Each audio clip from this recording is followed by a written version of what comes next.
오늘 우리에게 주시는 말씀은 요한복음 5장 3절부터 9절까지 말씀입니다. 한 목소리로 읽어보겠습니다. 그 안에 많은 병자, 맹인, 다리 저는 사람, 혈기 마른 사람들이 누워 물의 움직임을 기다리니 이는 천사가 가끔 못에 내려와 물을 움직이게 하는데 움직인 후에 먼저 들어가는 자는 어떤 병에 걸렸든지 낫게 되밀어라. 거기 38해 된 병자가 있더라. 예수께서 그 누운 것을 보시고 병자가 대답하되 내가 낫고자 하느냐? 병자가 대답하되 주여 물이 움직일 때 나를 못에 넣어주는 사람이 없어 내가 가는 동안에 다른 사람이 먼저 내려가나이다. 예수께서 이르시되 일어나 네 자리를 들고 걸어가라 하시니 그 사람이 곧 나아서 자리를 들고 걸어가니라. 이날은 안식일이니. 아멘. 이 말씀 본문으로 38년 된 병자라는 제목으로 함께 은혜를 나누도록 하겠습니다. 자, 오늘 3절은 이렇게 시작합니다. 많은 병자, 그 안에 많은 병자. 그 안은 어디인가? 2절에 있는 것처럼 그 10번째 문 중에 첫 번째인 양문, 구원의 시작이요 완성인 그 양문 곁에 베데스다 못이 있는데 그 못에, 그 연못 가에 5 행각 5이 있고 이렇게 기록되어져 있었죠. 그 행각 5에 많은 병자가 있었다. 이렇게 시작을 하고 있는 것이죠. 사실 이 5 행각은 예루살렘 성 밖에 있었던 행각이에요. 그러니까 행각이라고 하는 그 주랑, 지붕과 기둥만 있는 건물 구조라고 말씀을 드렸죠. 그게 성전 안에도 있었고 성전 밖에도 있었고 예루살렘 성 밖에도 있었는데 성전 안팎에 있었던 솔로몬 행각처럼 랍비들의 가르침이 있었고 또 예배 드릴 때, 제사할 때, 절기 때 환전하고 제물을 매매하던 그런 행각은 성전을 중심으로 있었던 행각이거든요. 그 행각과 달리 이 양문 곁에 있었던 이 행각은 예루살렘 성, 그 완전 바깥, 외부에 있던 행각을 얘기하는 거예요. 그러니까 병든 사람이 거기 있었다. 이 말로도 알 수 있다시피 병든 사람은 부정한 자로 성 안으로 들어올 수가 없었잖아요. 그러니까 성 바깥에, 그러니까 그 당시에 베데스다 못이 북쪽 연못, 남쪽 연못 두 곳으로 이렇게 나뉘어져 위치해 있었다고 해요. 그래서 그 사방 둘레 동서남북에 행각이 있었고 이게 5번째 행각 5이라고 했는데 5번째 행각인 거거든요. 그 행각은 북쪽 연못과 남쪽 연못 사이에 있었던 행각이라고 합니다. 이게 고고학자들에 의해서 이렇게 정확하게 위치가 밝혀졌다고 해요. 그러니까 마치 구약과 신약의 사이에 있는 것처럼 북쪽의 연못과 남쪽의 연못의 사이에 있었던 5번째 그 행각에 많은 병자들이 있었다. 그 많은 병자 할 때 병, 아스테네스라는 그 의미가 무력한, 나약한 이런 의미를 가지고 있거든요. 그러니까 이 병자는 죄를 이길 수 있는 능력이 없는 그 병자를 사실 영적으로는 의미하고 있는 것이죠. 그리고 그 많은 병자 중에 제일 첫 번째가 맹인이 등장합니다. 이 투폴로스, 맹인이라는 단어 안에는 참 재미있게도 교만하다, 자고하다 이런 의미가 들어있어요. 그래서 너 눈에 뵈는 게 없냐? 우리가 막 싸울 때 그런 얘기를 잘 하잖아요. 눈에 뵈는 게 없는 사람이 아주 막 그 난리를 치면서 막 교만하게 행하는 그런 표현을 그렇게도 행하는데 재미있게 맹인 안에는 그런 의미가 들어 있습니다.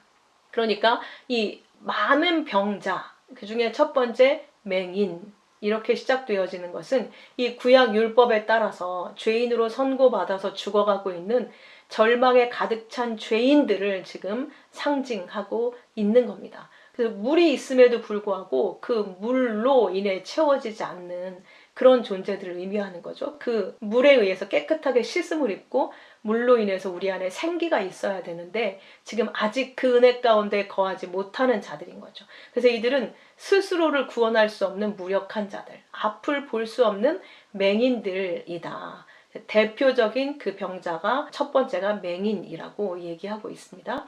네, 성경에서는 누구를 맹인이라고 하는가 먼저 살펴보면 마태복음 23장에 보면 눈먼 바리새인이여 라고 바리새인들에게 주님께서 눈이 멀었다. 넌 소경이다.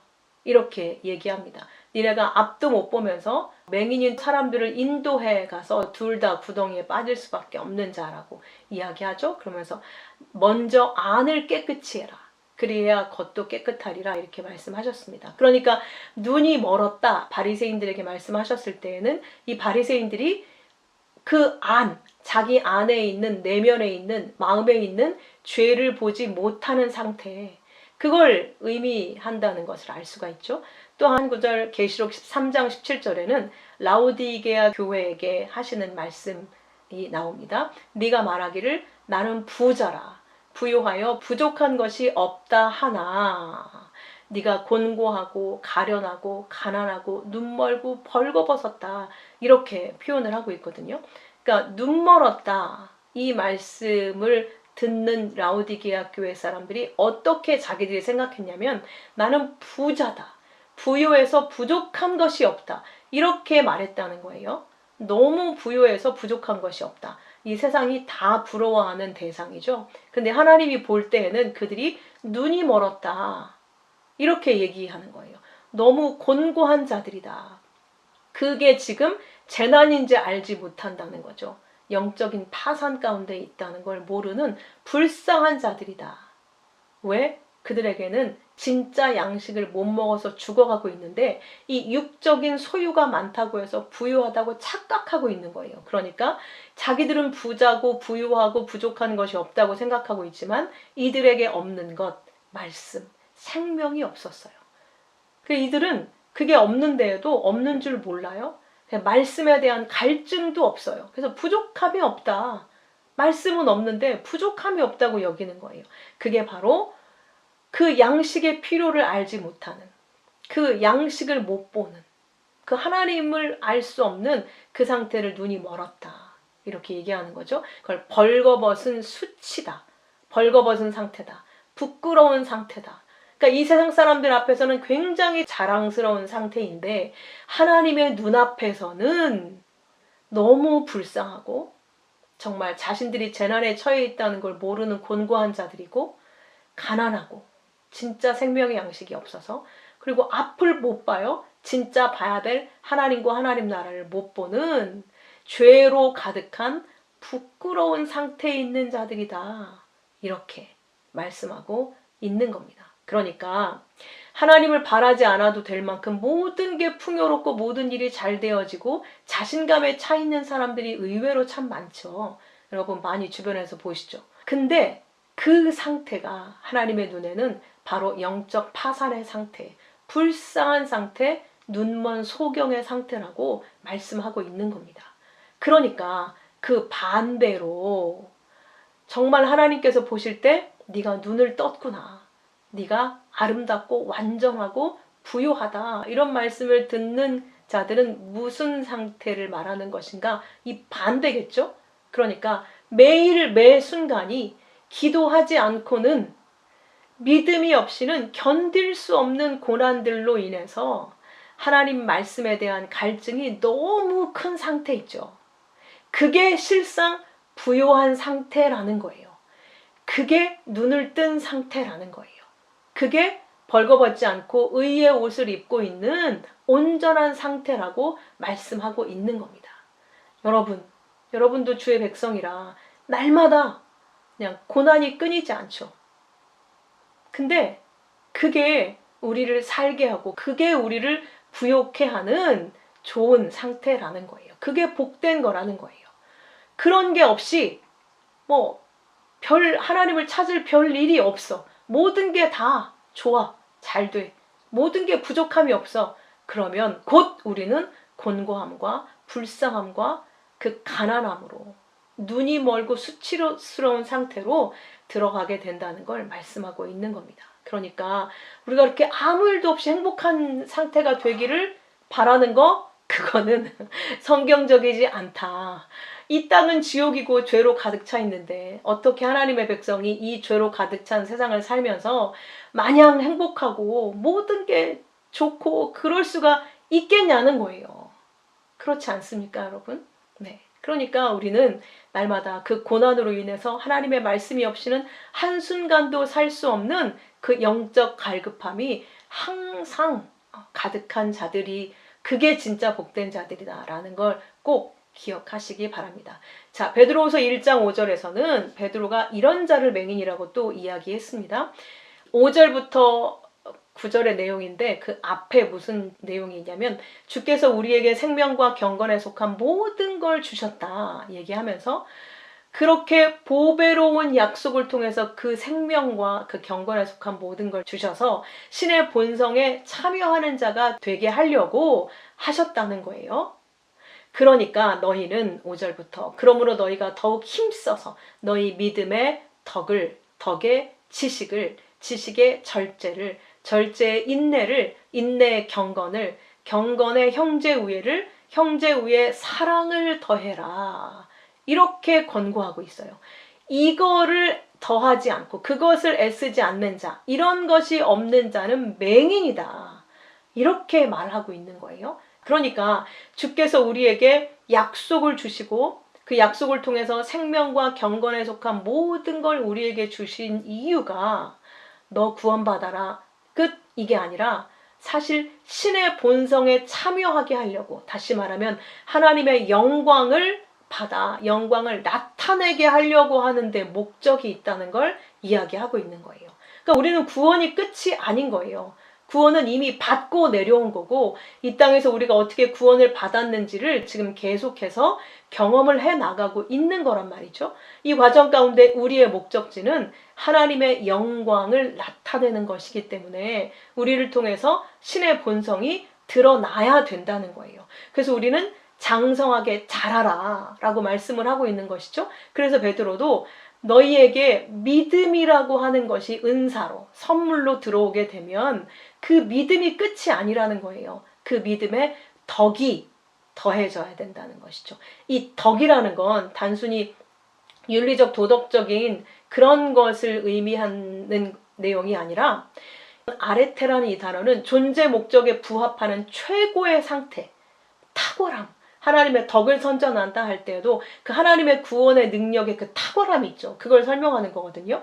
근데 우리가 하나님 앞에서 피조물로서 하나님의 자녀로서의 우리의 자리에 있어서 우리 존재 목적에 부합하는 최고의 상태, 그러니까 가장 하나님의 자녀다운 상태, 우리의 삶을 통해 하나님의 탁월함, 하나님 나라의 그 아름다움과 탁월함을 나타내는 그 역동적이고 온전한 상태를 의미하는 거예요. 우리 삶을 통해서 하나님의 자녀로서의 그런 삶이 나타나야 된다는 것이죠. 그 덕에 지식을 더해야 된다. 그런 덕만 가지고 있는 것에 끝나는 것이 아니라 거기에 지식. 왜냐하면 그 아무리 아름답게 그런 삶의 모습으로 나타난다 할지라도 올바른 진리의 지식이 없으면 자기 스스로 내가 훌륭해서 그렇게 사는 것처럼 교만하게 된다는 것이죠. 그래서 올바른 진리의 지식이 있을 때, 이것이 나에게서 나오는 것이 아니라 하나님의 은혜가 내게 부어져서 하나님의 성품이, 하나님의 본성이 나를 통해 나타나고 있는 거라는 걸 기억하고 있어야 교만에 빠지지 않는다는 거죠. 그리고 그 진리의 지식에는 절제가 더해져야 된다는 거예요. 지식이 많아지면 나는 다 알아, 그런 거. 그래서 뭐 더 이상 뭐 공부할 필요도 없고, 이렇게 어느 순간에 너는 그런 것도 모르는구나. 너랑은 말도 섞고 싶지 않아. 너는 아직 율법밖에 모르는구나. 난 진리를 아는데. 이렇게 또 교만해질 수 있다는 거예요. 그러면서 자기의 욕망대로 또 살게 되는 거예요. 나는 이미 다 알았어. 예수님이 다 우리를 용서해 줬기 때문에 우리는 자유해. 그래서 또 자기의 욕망, 자기의 원하는 걸 추구해 살면서 아무렇지도 않은 거예요, 그게. 거기에서 멈추어지면, 절제가 없으면 안 된다는 거예요. 그가 가지고 있는 지식이 아무것도 아닌 게 된다는 것이죠. 그러니까 그 참된 진리의 지식은 절제로 나타나게 된다는 거예요. 그래서 내가 모든 것이 가한데 모든 게 유익한 게 아닌 것으로 여긴 거죠. 왜? 내가 아무거나 해도 나는 걸릴 게 없어요. 왜냐하면 하나님 앞에서 그게 윤리적, 도덕적으로 뭐 잘못됐다고 해서 그게 나를 다시 정죄하고 이런 게 아니라는 걸 알거든요. 그러나 내가 그런 행위를 하고 내가 그런 것을 먹고 뭐 제사 제물에 대한 얘기도 나오고 그렇잖아요. 오늘날 우리 안에도 술, 담배의 문제가 그런 때에 나오는 거잖아요. 그런 것으로 인해서 누군가 형제가 실족게 된다. 그러면 차라리 연자맷돌을 메고 바다에 빠뜨려지는 게 낫다고 말씀하신 것처럼 주님이 말씀하셨잖아요.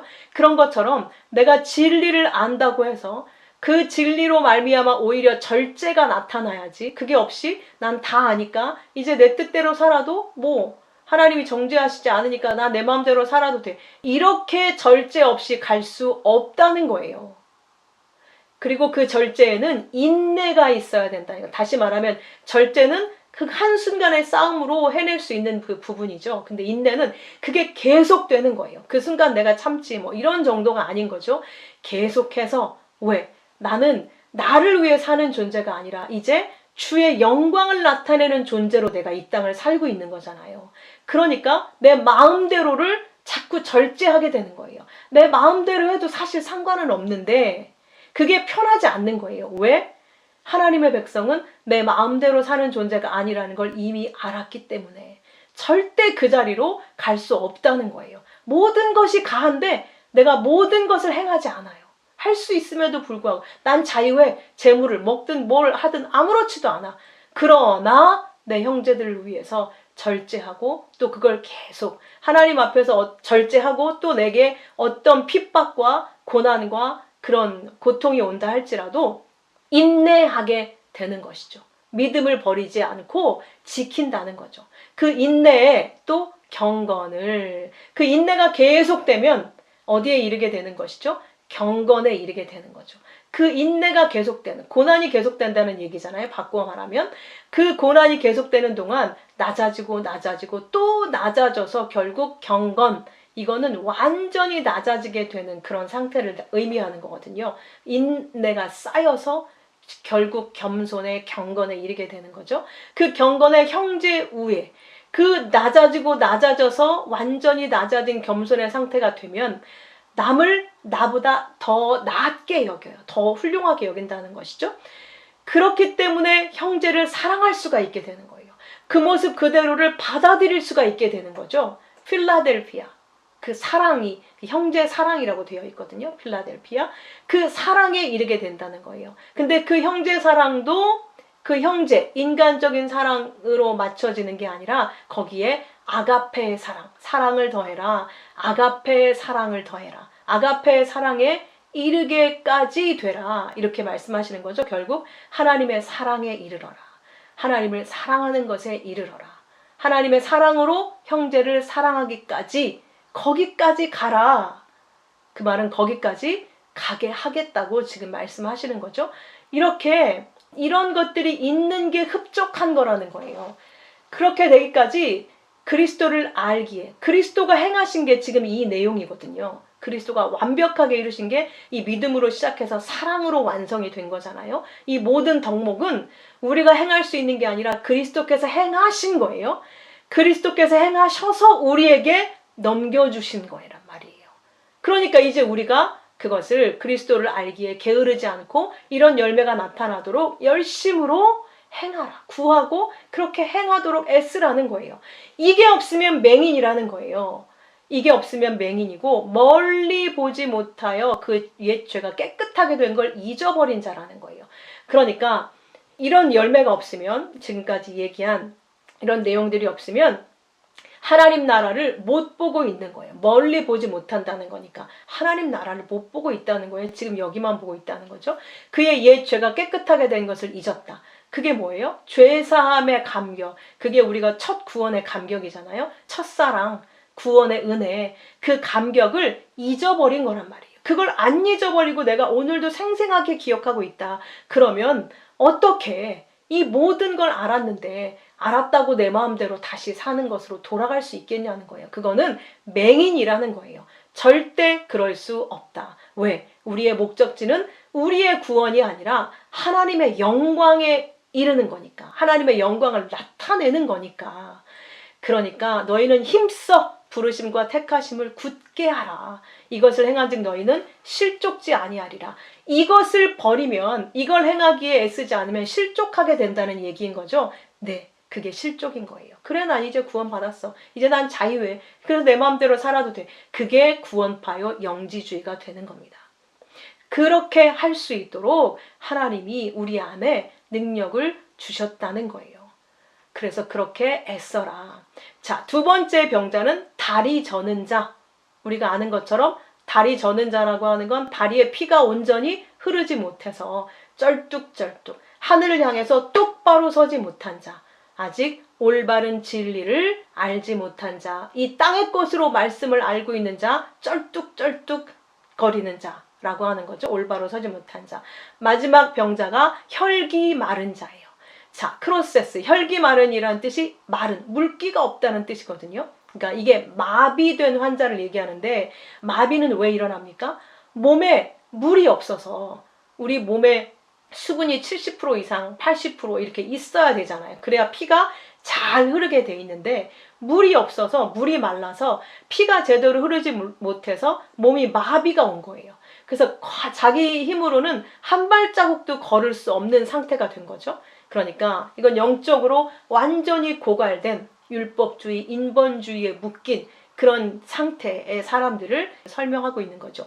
그들이 누워서, 그들이 그 행각에 가득 차서 누워 있다는 거예요. 여러분 상상이 되시죠? 그 병자들이 거기에 가득 차서 막 정말 신음을 하면서 누워 있는 거예요. 그러면서 물의 움직임을 기다리니, 그 옆에 있는 베데스다 못이 움직일 때가 있다는 거예요. 모든 연못은 이렇게 가두어 놓은 물이잖아요. 움직이지 않은 갇힌 물이란 말이에요. 근데 그 물이 마치 흐르는 물, 살아있는 물처럼 움직이는 때가 있대요.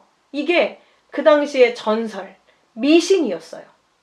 그래서 그게 올 때 빨리 먼저 들어가면 낫는다. 이런 미신을 갖고 있었던 거죠. 그래서 그 물의 움직임을 기다리고 있었다. 이 말이죠.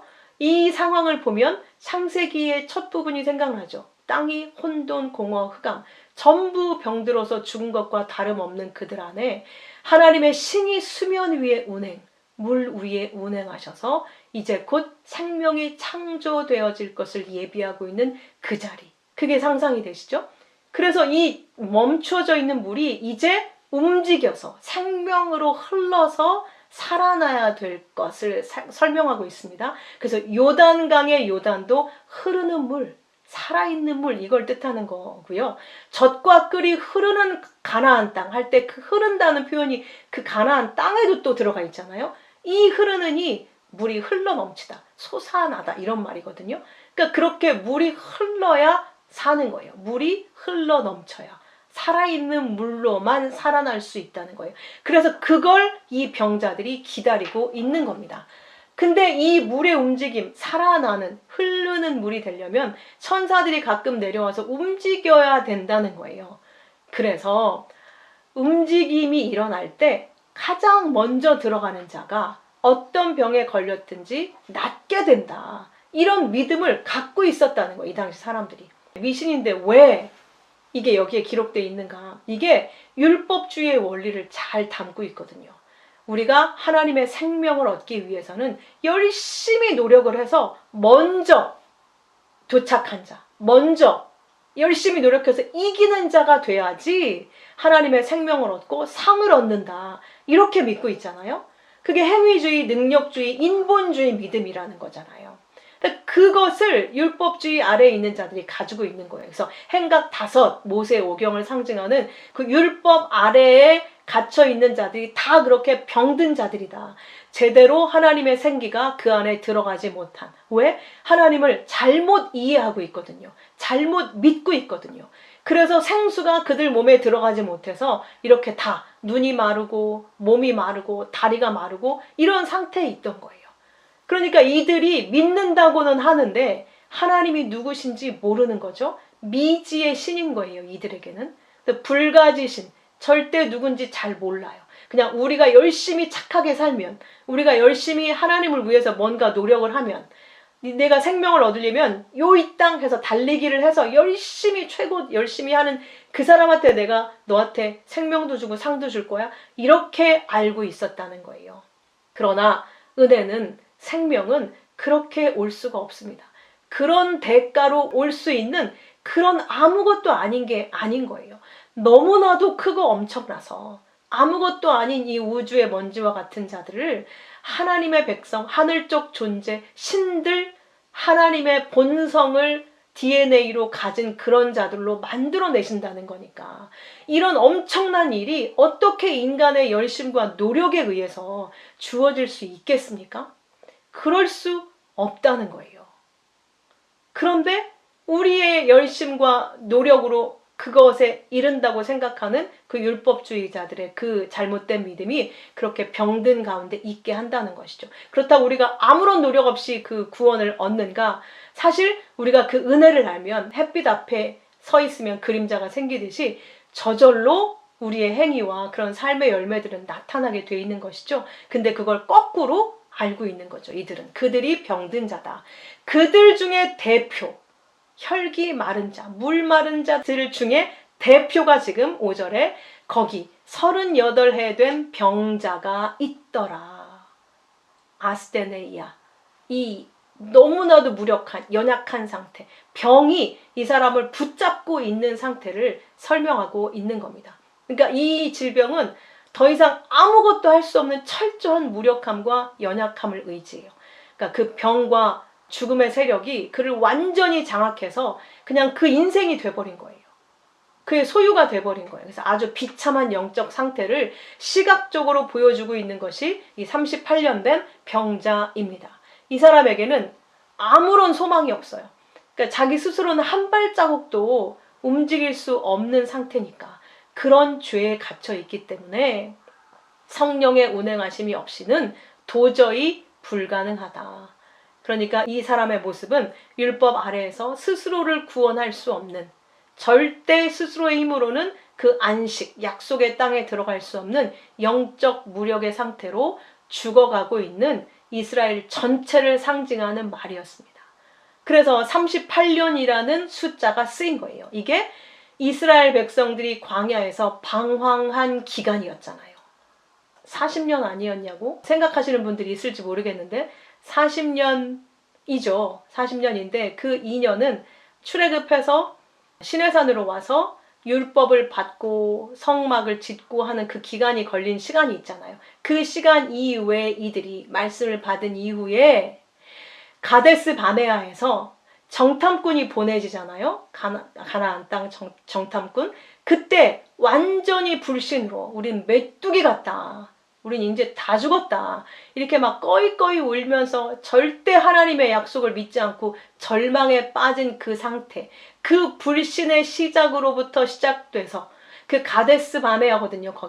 거기에서 시작돼서 다시 가데스 바네아로 돌아오기까지 걸린 시간이 38년이었어요.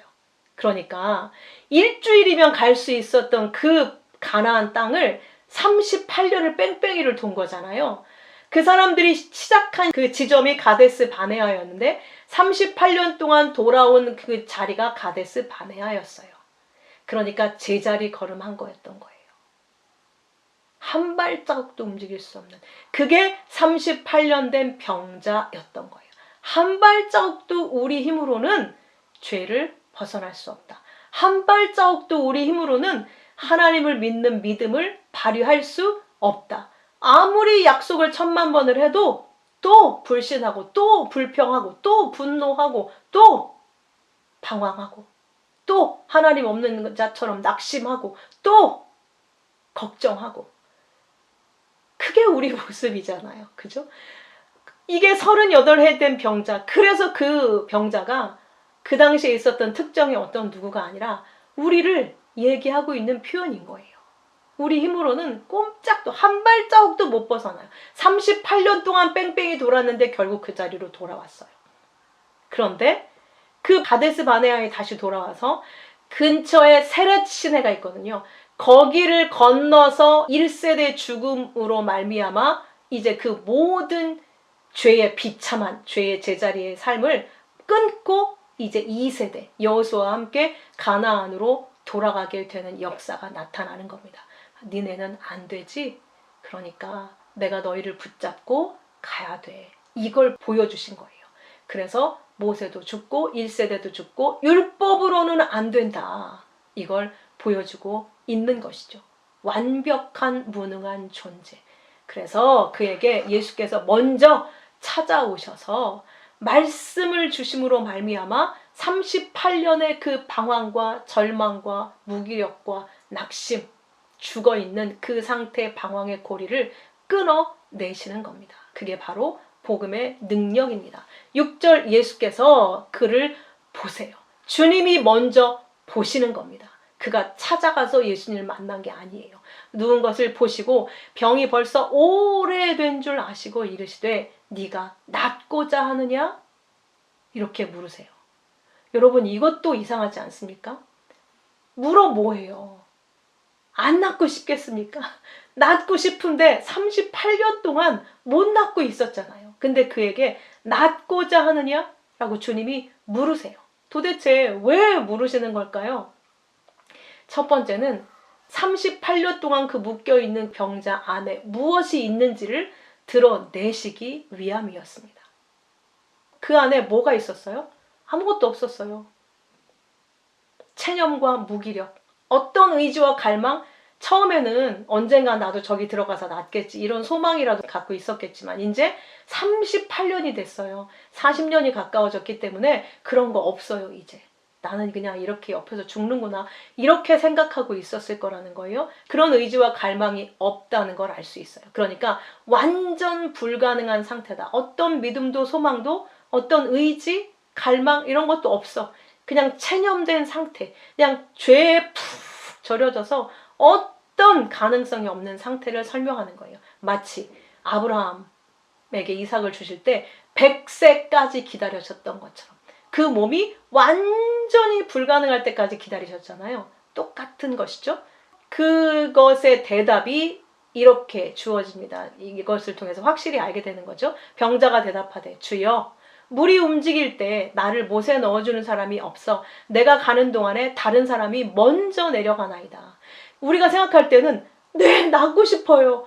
이래야 정답이잖아요. 네가 낫고 싶니? 예수님이 이렇게 말씀하시는데 세상에 얼른 네 주님 낫고 싶어요. 저 고쳐주세요. 이래야 정답인데 그렇게 말하지 않아요. 그걸 통해서 그 안에 지금 뭐가 자리 잡고 있는지 이렇게 나타나게 되는 거예요. 그 병자가 얘기하는 거예요. 물이 움직일 때 나를 못에 넣어주는 사람이 없어서 내가 가는 동안에 다른 사람이 먼저 내려갔다는 거예요. 그렇기 때문에 나는 나을 수 없다. 그런 체념, 불가능, 이걸 그렇게 입으로 증거하게 하는 거죠. 나는 불가능하다. 내가 밖에서 누군가 나를 붙잡고 저기에 데려가주는 사람이 없으면 난 불가능하다. 구원은 그래서 타력 구원입니다. 절대 자력 구원이 아니에요. 내가 스스로 노력해서 하나님의 생명에 이를 수 있다? 상을 받을 수 있다? 그건 말도 안 되는 얘기예요. 우리는 죄에서 벗어나는 거잖아요. 어떤 습관을 바꾸는 거라면 노력해서 할 수 있죠. 근데 하나님의 생기가 불어넣어져서 하나님의 백성이 되는 그 구원, 죄에서 완전히 빠져나가서 죄 없는 하나님 나라의 백성으로서의 상태가 되는 그 구원이 어떻게 우리의 힘으로 이루어질 수 있겠습니까? 그러니까 그에게서 그 고백을 또한 받아내시는 거예요. 저는 불가능합니다. 어떤 누군가의 도움이 없으면 나는 완전히 불가능합니다. 그리고 그 안엔 아무런 의지도 소망도 희망도 없어요. 그 얘기만 하는 거예요. 아유, 제가요 38년 동안 애써봤지만 아무리 내가 열심히 가려고 해도 벌써 나보다 빠른 사람이 들어갔어요. 안 돼요. 이런 상황인 거예요. 그 사람의 그 절망의 상태, 그 눈은 연못을 향해 있었고 자기를 도울 사람을 향해 있었던 그 눈이었었죠. 그걸 이제 예수님께서 자신에게로 돌리십니다. 8절 예수께서 이르시되 일어나 네 자리를 들고 걸어가라. 다른 거 하나도 안 붙이시고 딱 그 얘기 하세요. 이러이러해서 저는 안 됩니다 라고 얘기했더니 일어나 네 자리를 들어 걸어가. 이 말씀을 주시는 거예요. 이 말씀. 38년의 방황과 고통과 무기력과 불신과 그 절망의 그 육적 자리에서 일어나라. 그리고 네가 붙어있던 이 땅과 같은 죄의 자리, 그거 들어라. 그리고 걸어라. 나와 함께 걷자. 이제 그 죄의 자리에서 일어나 떠나라. 지금 선언하고 계신 겁니다. 그 말씀이 떨어진 거예요. 그 말씀이 선언된 거예요. 일어나라. 네 자리를 들어라. 이게 아이로, 이게 들어 올리다는 뜻인데, 죄를 속하다, 모든 죄를 제거하다, 이런 뜻을 가지고 있어요. 자리를 드는 그런 행위만을 설명하는 그런 단어가 아니라 자리를 들고 일어나게 하신다, 이거 자체가 죄를 속한다. 예수께서 이제 말씀을 주셔서 이 죄를 속한다는 걸 지금 말씀하고 계시는 거예요. 그리고 이제 똑바로 서서 걸어가라. 빛 가운데로. 이렇게 말씀하시는 거예요. 그 말씀이 떨어지니 9절, 그 사람이 곧 나아서, 말씀이 떨어지자마자 곧 나아서 자리를 들고 걸어가니라. 말씀대로 이루어지고 있는 거예요. 여러분, 말씀의 능력이 이겁니다. 그런데 우리가 말씀을 어떻게 지켜서 행한다는 거예요? 말씀은 이렇게 떨어지면 그대로 되는 거예요. 그러니까 우리에게 주신 말씀은 반드시 그렇게 되어지는 하나님의 능력인 겁니다. 그렇기 때문에 안 나타나면 이상한 거예요. 이게 하나님의 말씀의 능력입니다. 주의 말씀이 임하자 그는 자리에서 일어났을 뿐만 아니라 38년 동안 바닥에 붙어있던 자가, 한 발자국도 꼼짝 못했던 자가 자리에서 일어났어요. 벌떡. 그리고 자기의 침상 손으로 움켜쥐었어요. 이 더 이상 죄의 자리에 누워있지 않게 된 거죠. 이 땅에 누워있지 않고 하늘을 향해 머리를 들고 섰어요. 죄로부터 나왔다는 얘기죠. 자, 이렇게 자리를 움켜쥐고 들고 감으로 말미암아 지금까지 죄에 지배받고 병에 지배받고 있었던 그 자리에서 벌떡 일어나게 되고, 이는 새로운 존재가 되어집니다. 그동안 그를 짓누르고 있던 모든 육적 여건과 영적 질병 위에 이제 그는 일어서게 된 거죠. 이제 그 질병을 다스리는 자가 된 것이죠. 그런 권세가 주의 말씀으로 임하게 된 것입니다. 그를 묶고 있던 과거와 모든 고통과 절망이 완전히 청산된 것이죠. 새로운 피조물이 된 겁니다. 이스라엘 백성들이 38년 동안 광야를 돌면서 텐트를 접었다, 자리를 폈다, 접었다. 똑같죠? 자리를 들고 일어난 거예요. 텐트를 접었다, 폈다. 그 방랑의 세월을 38년을 했는데 여전히 불신앙의 자리에서 뱅뱅뱅뱅 돌고, 불평의 자리에서 뱅뱅뱅뱅 돌고, 결국은 그 불평으로 찌드는 1세대가 완전히, 내 육적 자아가 완전히 죽기까지는 한 치 앞도 거기서 벗어날 수 없었던 그 불신의 자리에서 드디어 예수의 말씀이 떨어지니 일어나게 된 겁니다. 그 방랑과 무력과 실패의 자리에서 완전히 떠나게 된 겁니다. 그리고 주께서 이제 더 이상 그 자리에 있지 말고 일어나 나와 함께 가자. 나의 어여쁜 자야, 내 비둘기야, 내 아버지의 나라 안으로, 그 사랑 안으로 함께 가자라고 말씀하고 계신 겁니다. 여러분, 오늘 우리가 이렇게 털고 일어나야 될 그 불신의 자리가 어디입니까? 이 자리를 털고 일어나서 함께 가자. 이제 그 자리에서 붙어있던 그 방황, 불신, 그 습관, 그 절망, 그 염려, 그 자리에서 이제 일어나라. 자리를 들고 가라. 앞으로 하늘을 향해서 전진해라. 이렇게 말씀하고 있습니다. 이렇게 방황과 절망과 그 어둠이 끝나는 그 자리가 안식입니다. 그래서 이 9절 끝부분에 이날은 안식일이니 이렇게 연결되어 있는 겁니다. 안식일이니, 안식은 주님의 말씀이고 그 안식일의 주인은 예수 그리스도십니다. 예수 그리스도를 통해서 우리는 그 안식에 이르게 된 것입니다. 일어나서 자리를 들고 걸어 가십시오. 그래서 그 안식에 참여함으로 주와 함께하는 그 말씀의 능력 가운데 거하십시오. 함께 기도하겠습니다. 아버지 감사합니다.